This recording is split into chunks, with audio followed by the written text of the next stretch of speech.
আজি ক'ত মুখা আছে আজি ওলাই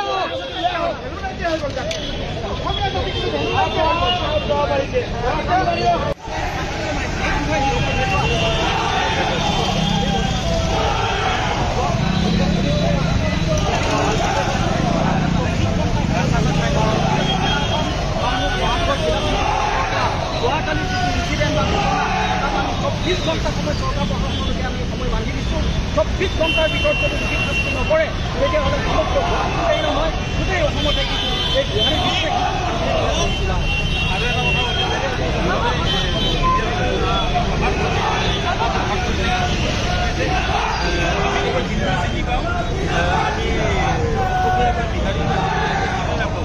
জয় শ্ৰীৰাম কৈ পেলাই